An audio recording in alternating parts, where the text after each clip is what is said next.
اللہم صلی علی محمد وعلی آل محمد کما صلیت علی ابراہیم وعلی آل ابراہیم انک حمید مجید اللہم بارک علی محمد وعلی آل محمد کما بارکت علی ابراہیم وعلی آل ابراہیم انک حمید مجید۔ محترم سامعین، السلام علیکم ورحمۃ اللہ وبرکاتہ۔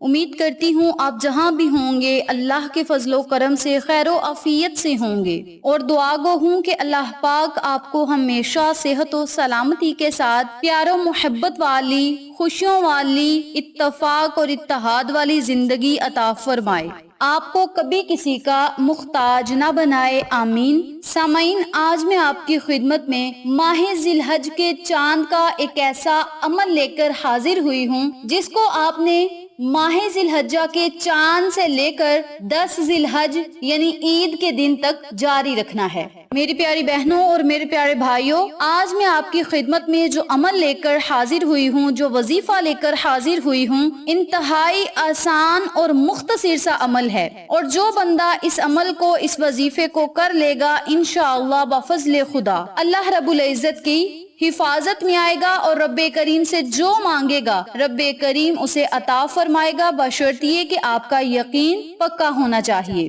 کچھ مہینے، کچھ ایام اور بعض گھڑیاں ایسی ہوتی ہیں جنہیں اللہ تعالیٰ نے بطور خاص فضیلتیں عطا فرمائی ہیں، جیسے رمضان کا مہینہ ہے جس کے پانے کی خواہش خود رسول اللہ صلی اللہ علیہ وآلہ وسلم سے ثابت ہے۔ اس کے علاوہ جمعۃ المبارک کا دن ہے جسے سید الایام کہا گیا ہے، اور جمعہ ہی کے بارے میں ایک ایسی ساعت کی خبر دی گئی ہے کہ جس میں کی گئی دعا اللہ کے ہاں مقبول ہوتی ہے۔ اسی طرح ذی الحجہ کا مہینہ بھی بڑا اہم ہے، بڑی اہمیت والا ہے، بڑی فضیلتوں والا ہے، بڑا ہی بابرکت اور عظیم و شان مہینہ ہے۔ ذی الحجہ کے ابتدائی 10 دنوں کو ایام العشر کہا گیا ہے، یہ بھی بڑی فضیلت کے حامل ہیں، اور اس مہینے میں بڑی عبادتیں جمع ہوتی ہیں۔ مسلمان ان عبادتوں کو اپنی اپنی استطاعت کے مطابق بجا لاتے ہیں، سبقت کی کوشش کرتے ہیں، محنتیں اور مشقتیں اٹھاتے ہیں، کوئی حج کی عبادت میں سرگزار رہتا ہے، کوئی قربانی کی عبادت میں مصروف رہتا ہے،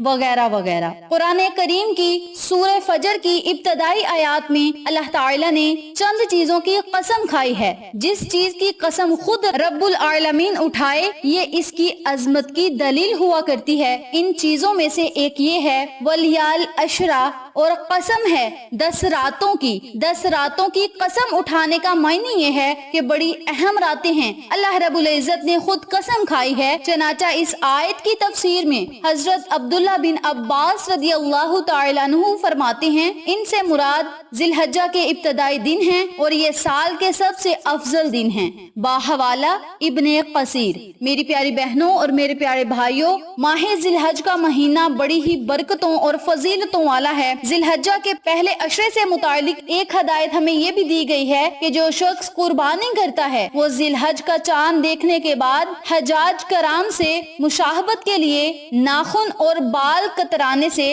احتراز کرے، یعنی نہ کٹوائے، اللہ رب العزت کی بتائی ہوئی باتوں پر، بتائے ہوئے احکام پر عمل کرے اور دین کے مطابق زندگی گزاریں گے تو اللہ رب العزت ہمیں دنیا اور آخرت میں ہر وہ چیز عطا فرمائے گا جس کی ہمیں ضرورت اور طلب ہے۔ ان ایام کی عبادت اور اعمال اللہ کو بڑے محبوب ہیں، ویسے انسان کی ساری زندگی ہی نیک اعمال میں گزرنی چاہیے، اور ہر دن کے نیک اعمال اللہ کے ہاں ان کی قدر ہوتی ہے۔ جس میں عمل میں جتنا اخلاص ہوگا وہ اتنا ہی زیادہ ثواب رکھتا ہے، اور یوں ہی نیک اعمال انسانی زندگی پر بھی اثر مرتب کرتے ہیں، اور انسان کو مرنے کے بعد بھی یوں ہی نیک اعمال کام آتے ہیں۔ ان ایام میں ہر دن کی اہمیت کو جان کر وقت کی قدر کرنی چاہیے اور خوب خوب عبادت کرنی چاہیے۔ ترمذی شریف میں حضرت ابن عباس رضی اللہ تعالی عنہ سے منقول ہے، آقا علیہ الصلوۃ والسلام نے فرمایا، دنوں میں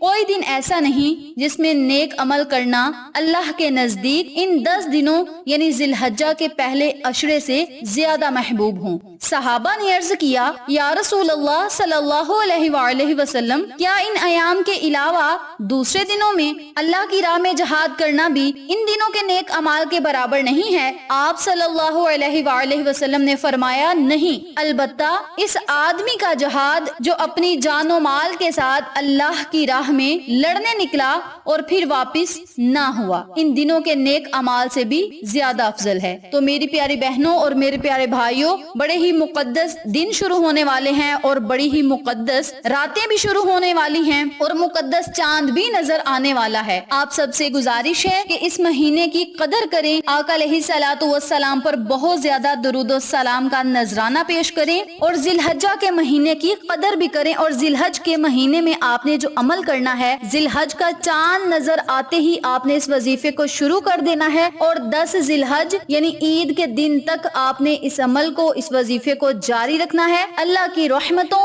برکتوں، نعمتوں سے آپ نے مالا مال ہونا ہے۔ وقت کی نزاکت کو مد نظر رکھتے ہوئے ہم اپنے مقصد کی طرف چلتے ہیں۔ وظیفہ ذکر کرنے سے پہلے میری آپ سے دلی گزارش ہے کہ ویڈیو کو آخر تک ضرور دیکھیے گا، اور جن لوگوں نے ابھی تک میرے چینل اقصیٰ اسلامک ایجوکیشن کو سبسکرائب نہیں کیا، وہ نیچے موجود لال رنگ کے بٹن کو دبا دیں اور ساتھ موجود گھنٹی کے بٹن کو دبا دیں تاکہ میری ہر نئی آنے والی ویڈیو کی اپڈیٹ آپ تک بآسانی پہنچ سکے۔ جزاک اللہ۔ اسی کے ساتھ میری آپ سے گزارش ہے کہ میرے چینل پہ آپ کو جتنے بھی چینلز کا شارٹ آؤٹ دیا جائے ان چینلز پہ جائیں، سبسکرائب کریں، لائک اینڈ شیئر کریں، ہمیں سپورٹ کریں۔ آپ لوگوں کی سپورٹ ہماری کامیابی کا ذریعہ بنے گی۔ اب میں آپ کو عمل بتانے لگی ہوں، توجہ سے ملاحظہ فرمائیں۔ سب سے پہلے آپ نے ماہ ذی الحجہ کے چاند کو دیکھنے کا اہتمام کرنا ہے۔ جب آپ نے ماہ ذی الحجہ کے چاند کو دیکھ لینا ہے تو آپ نے الحمدللہ، شکر الحمدللہ یعنی اپنے الفاظ میں اللہ کا شکر ادا کرنا ہے۔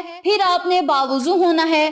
باوضو ہونے کے بعد آپ نے 7 مرتبہ درود ابراہیمی پڑھنا ہے چاند کو دیکھتے ہوئے۔ جو لوگ چھت پر بیٹھ کر یہ وظیفہ نہیں کرنا چاہتے وہ نیچے اپنے کمرے میں بیٹھ کر بھی اس وظیفے کو کر سکتے ہیں، لیکن اگر آپ چاند کو دیکھ کر یہ وظیفہ کریں گے تو زیادہ بہتر ہوگا۔ اس کے علاوہ اگر موسم کی خرابی کی وجہ سے چاند نظر نہ آئے اور آپ کو چاند نظر آنے کی بشارت مل جائے کہ ماہ ذی الحجہ کا چاند نظر آ چکا ہے تو آپ پھر بھی اس عمل کو، اس وظیفے کو کر سکتے ہیں۔ سب سے پہلے 7 مرتبہ درود ابراہیمی پڑھنا ہے۔ درود ابراہیمی پڑھنے کے بعد اسی جگہ کھڑے ہو کر آپ نے صرف 21 مرتبہ سورۃ الکوثر پڑھنی ہے، اور یاد رکھیں اس عمل کو، اس وظیفے کو جب بھی آپ نے کرنا ہے تو قبلہ کی طرف رخ کر کے آپ نے اس وظیفے کو کرنا ہے۔ کھڑے ہو کر کرنا چاہتے ہیں کھڑے ہو کر اس وظیفے کو کر لیں، بیٹھ کر کرنا چاہتے ہیں بیٹھ کر اس وظیفے کو کر لیں، لیکن منہ آپ کا قبلہ شریف کی طرف ہونا چاہیے۔ جب آپ نے 21 مرتبہ سورۃ الکوثر پڑھ لینی ہے، اول آخر 7 مرتبہ درود پاک پڑھ لینا ہے، پھر آپ نے اللہ رب العزت سے اپنے لیے، دوسرے لوگوں کے لیے خصوصی دعا کرنی ہے۔ جیسا کہ آپ کو بتایا ہے کہ ماہ ذی الحجہ کی بڑی فضیلت ہے۔ آقا علیہ الصلوۃ والسلام فرماتے ہیں کہ اللہ تعالیٰ 7 آسمانوں کے خزانے اپنے سامنے ڈھیر کر دیتا ہے۔ بہت ہی طاقتور یہ عمل ہے، اس وظیفے کی اتنی تاثیر ہے کہ رب کریم ہر طرح کے خزانوں کو آپ پر کھول دے گا، چاہے وہ رزق ہو، دولت ہو، کامیابی ہو، جو بھی آپ چاہتے ہیں رب کریم آپ کو ضرور عطا کرے گا۔ آپ نے جب وظیفہ کر لینا ہے، آپ نے اپنی زندگی کے معمولات کے متعلق دعا کرنی ہے۔ دعا کرنے کے بعد سارا معاملہ اللہ پہ چھوڑ دینا ہے، اور پھر آپ اس وظیفے کے معجزات خود اپنی آنکھوں سے دیکھیں گے۔ اس کے علاوہ اس وظیفے کی برکت سے آپ کے رزق میں اضافہ ہوگا، دولت میں اضافہ ہوگا، کاروبار میں خیر و برکت ہوگی، قرض سے آپ کو نجات ملے گی، رب کریم کی خوشنودی حاصل ہوگی، اللہ سے جو مانگیں گے آپ کو ملے گا۔ اس کے علاوہ آپ کی ہر طرح کی ضروریات پوری ہوں گی۔ جو لوگ بیمار ہیں رب کریم انہیں شفا یاب کرے گا۔ جو لوگ بڑھاپے میں بیماری کا شکار ہیں رب کریم انہیں بھی اس وظیفے کی برکت سے صحت و تندرستی عطا فرمائے گا، بشرط یہ کہ موت کا وقت قریب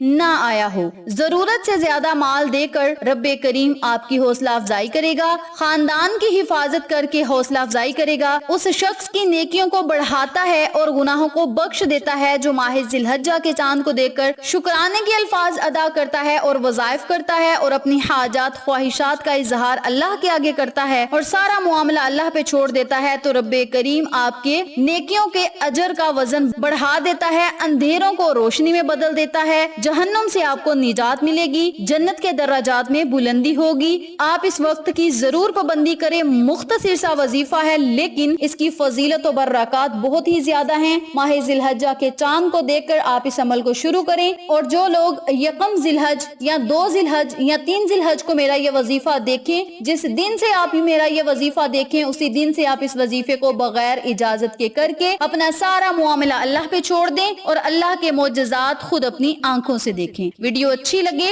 تو لائک کریں، شیئر کریں، چینل کو سبسکرائب کریں اور ساتھ موجود بیل آئیکن کو دبا کے آل نوٹیفیکیشن پہ کلک کریں تاکہ میری ہر نئی آنے والی ویڈیو کی اپڈیٹ آپ تک بآسانی پہنچ سکے۔ انشاءاللہ پھر کسی نئے وظیفے یا اچھی معلومات کے ساتھ آپ کی خدمت میں حاضر ہوں گے۔ تب تک کے لیے اللہ نگہبان۔